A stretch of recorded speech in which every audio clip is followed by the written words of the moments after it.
I'm making a new game called Wheel Dash.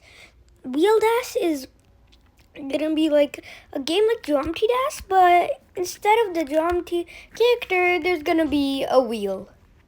I'm creating more levels. It's gonna take time.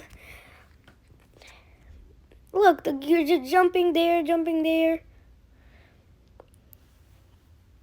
Just jumping over here.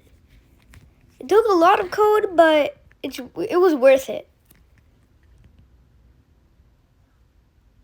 Yeah, like the zip mode works, everything works. You can even jump there, jump there, jump there, jump there. Then like there's spikes and then these spikes. Yeah, that's good.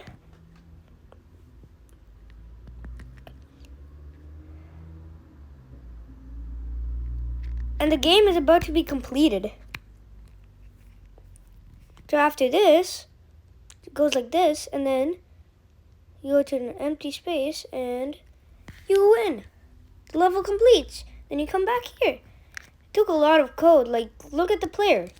Look at that code. That's a lot of code. So I'll see you next time. Bye.